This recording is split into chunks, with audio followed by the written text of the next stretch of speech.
Assalamualaikum warahmatullahi wabarakatuh. Kepada para mahasiswa, selamat datang kembali di topik hubungan psikologi dengan kesehatan. Pada topik kali ini, kita akan mempelajari bagaimana impact-nya perilaku seseorang terhadap kesehatan individu tersebut.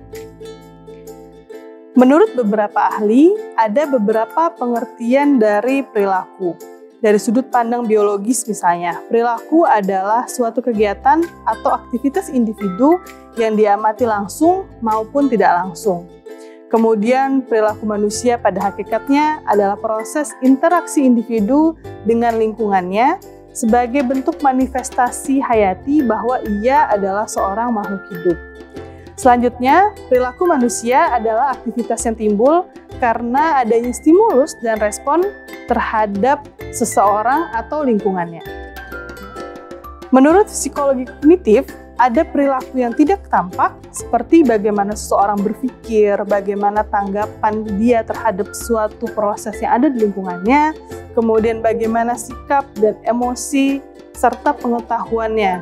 Sedangkan ada perilaku yang tampak, seperti cara berjalan, cara berbicara, cara berekspresi, dan juga cara berpakaian. Semua ini muncul oleh berbagai faktor, baik faktor internal maupun faktor eksternal. Ciri-ciri perilaku manusia menurut Sarlito Wirawan, yang pertama adalah ia mampu peka terhadap sosialnya. Manusia ini memiliki kemampuan untuk menyesuaikan perilakunya sesuai dengan pandangan orang lain. Jadi dia akan menyesuaikan di mana ia berada dan bagaimana ia bersikap. Kemudian yang kedua adalah kelangsungan perilaku. Artinya perilaku satu ada kaitannya dengan perilaku lainnya. Kemudian yang ketiga, ada orientasi pada tugas. Karena setiap manusia memiliki tujuan, maka timbul perilaku-perilaku untuk mencapai tujuan tersebut. Misalnya ada orang yang ambisius, ada orang yang santai, dan lain sebagainya. Kemudian yang keempat, usaha dan perjuangan. Kemudian yang kelima, tiap individu adalah manusia yang unik, manusia yang selalu berbeda dengan manusia yang lainnya dalam segala hal.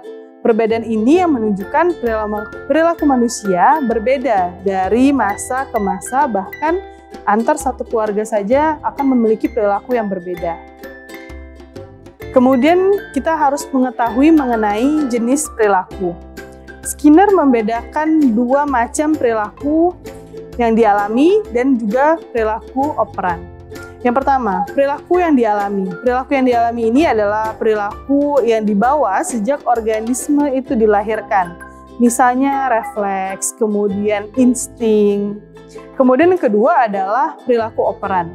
Perilaku operan ini adalah perilaku yang dibentuk karena proses belajar dan juga faktor lingkungan yang menyebabkan ia berubah perilakunya dari perilaku bawaan sejak ia lahir.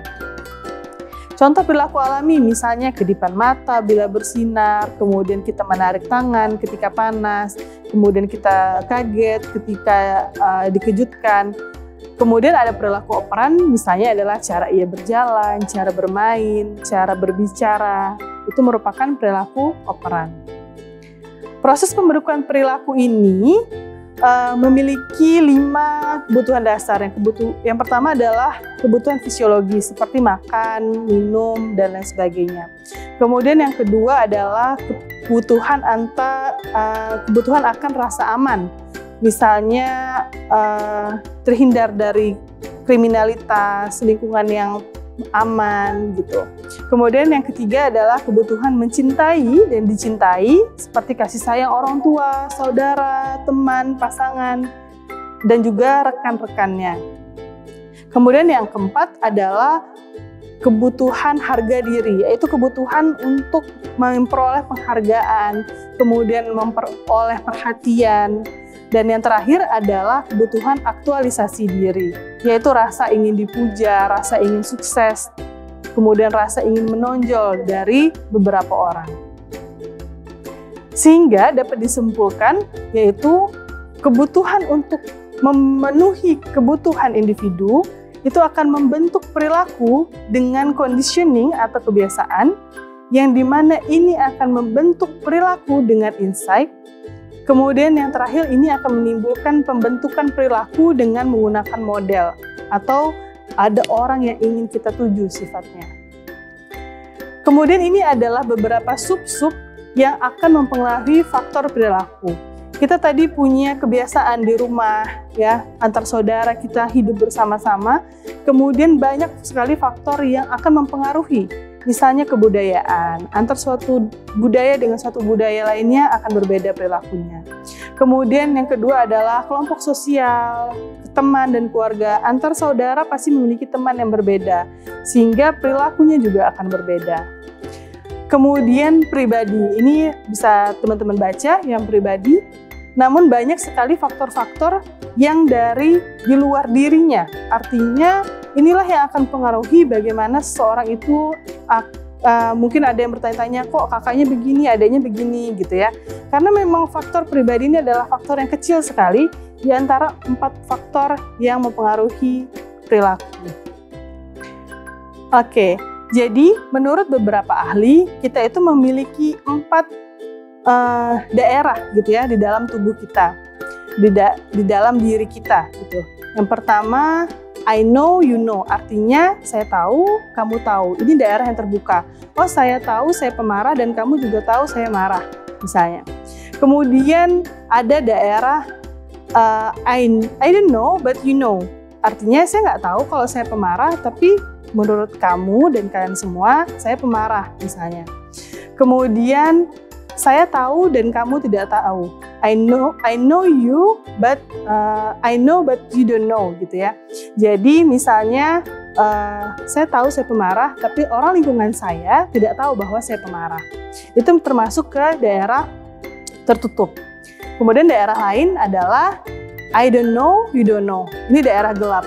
Ini daerah yang mungkin akan terpicu timbulnya jika trigger itu sangat kuat. Misalnya seseorang dengan trigger yang banyak masalahnya sehingga muncul emosi-emosi yang bahkan dia tidak tahu dia memiliki emosi setinggi itu sebelumnya. Baiklah, ini adalah Johari Windows ya yang tadi saya sampaikan.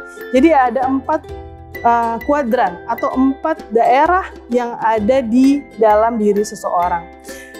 Secara keseluruhan, ke-4 kuadran ini akan mencerminkan totalitas diri seseorang. Inilah yang akan mempengaruhi perbedaan individu dengan individu lainnya dari sisi perilaku. Mungkin sesama orang ada yang ceria, yang ini juga ceria, tapi dia di dalamnya itulah yang akan membedakan dia dengan orang lain. Misalnya dia ceria, tapi ternyata di dalam dirinya dia memiliki trauma yang ketika itu tertrigger, dia akan muncul emosi marah yang meledak-ledak dan sebagainya. Ada juga orang yang mudah mengekspresikan marahnya, tapi di dalam dirinya sebenarnya dia orangnya periang gitu. Itu adalah perilaku seseorang. Baiklah, untuk topik hubungan perilaku dengan kesehatan ini, kita harus mengetahui bagaimana perilaku kita dulu sehingga kita mengetahui perilaku orang lain. Jadi saya sampaikan bahwa menurut WHO ini harus ada 3 aspek seseorang dikatakan sehat. Sehat fisik, sehat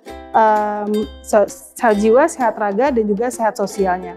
Ketika seseorang sehat fisiknya, kemudian dia tidak sehat mentalnya, maka itu akan mempengaruhi sosialnya. Misalnya dia jadi terpuruk, tidak bisa bersosialisasi, kemudian dia jadi menyendiri, dan lain sebagainya.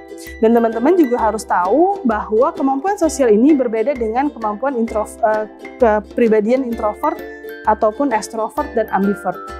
Kemampuan sosial ini harus dimiliki. Tidak peduli kalian ini, saya introvert, saya tidak bisa kalau di lingkungan baru. Itu bukan hal yang seperti itu ya. Jadi kalau misalnya di sosial, kalian harus punya skill untuk mampu bergabung di sosial-sosial dimanapun kalian berada. Baiklah, begitu untuk topik pada hari ini. Semoga kita selalu sehat. Saya akhiri. Assalamualaikum warahmatullahi wabarakatuh.